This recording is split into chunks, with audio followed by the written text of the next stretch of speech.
Alam mo, sweldo ko magkano? Magkano? Yung nakasweldo ko ng $10,000, $20,000. $20,000 isang buwan? Oo. Ng kusinero sa barko? Oo. Idol, tinatawagan tayo ng kakilala natin dito sa Norway. And ito si idol natin, si Roderick, medyo matagal na to sa Norway. 25 years na to dito. So alam niya yung swelduhan ng mga kusinero dito sa Norway. Alam niya yung kalakaran.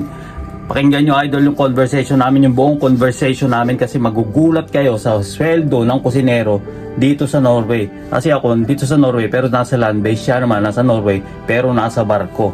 Tapos yung kaibigan niya, yung nakilala niya, mas malaki pa dun sa kinikita niya kasi naman nasa offshore naman yun dito sa Norway. Iba yung Norwegian contract, grabe, magugulat ka.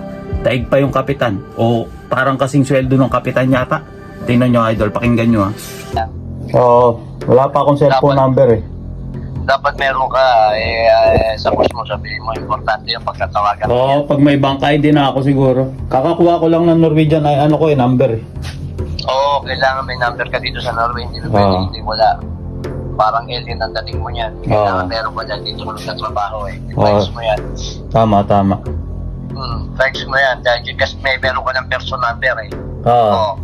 Dahil yung case na may sumita sa'yo, tatanungin ng pulis ano number mo. Yung kagad ang tatanungin sa'yo, cellphone number mo. Totoo. Sabihin magdududa taga dito ko lang trabaho, wala sa cellphone number ng Norway. Tama, di ba? Tama. Yung kagad maganda kasi yung pinapasukan mo sa restaurant sa Oda, alam ko yan. Medyo hindi naman matao dyan eh. Oo. Di pa, dahil pag summer pa dito. Summer pa ang tao. May tulog yan, pare, pwede magsarado yan. Dahil summer lang yan, tourist spot yan, lugar na yan eh. Oo, tama.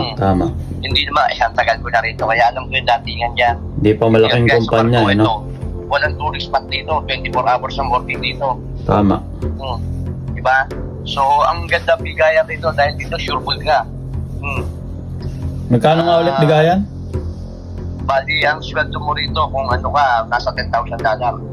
$10,000 ang kusinero sa barko? Oo, 5,000 sa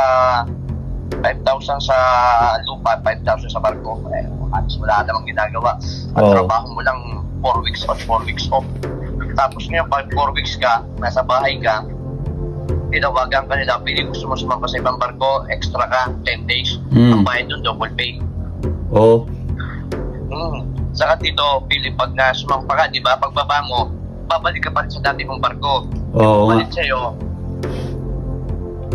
ano, yung nasasamba. Tapos pag bumaba yun naman papalitan mo. Karne mo kayo. Ibig sabihin yung 10,000, parang 2 buwan yun. Oo, maganda rito. Saka hindi ka pressure dito. Hindi ka guys sa Pilipinas, pag nawala ka na ng sakit, tapos ka na. Oo. Tama. May edad na ako, pero kita mo, ang dami kumukuha sa akin dito. Ako na nagsasawa. Oo. Ayoko, sabi ko, kung pwede ko nga lang hatiin katawan ko, hindi pinasasampa ko sa offshore. Oo. Mas malaki bigayan doon. Sabi ko, Sa sunod, anuhin natin yan. Kasi nakakayarin dito sa Ortic Route. Kapag na natin yung papeles natin di ba? Malay mo, maging option ka yan. Sa offshore. Oo. Kasi nakita ko ng isang bagong hook dito. Nakita niya yung galaw ko. Sabi niya, yung galaw mo, Roderick, okay, trabaho mo.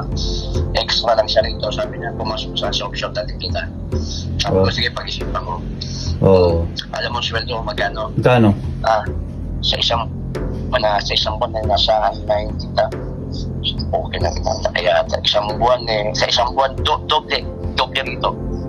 90? Kung nakasweldo ko ng $10,000, $20,000. $20,000 isang buwan? Oo. Grabe, no? Bali $10,000 sa bakasyon, 10,000 sa barko. Grabe, no? Diba dito sa Norway? Oo, laki. Sige, pre. Ito, magdu-duty na ako. Magka-alas 12 na. Baba mo. Thank you. God bless. Oh, grabe, di ba mga idol, no? Ibang klase dito sa Norway. Sana all na lang talaga, sana all. Grabe idol, $10,000, magkano yun? 500,000 pesos.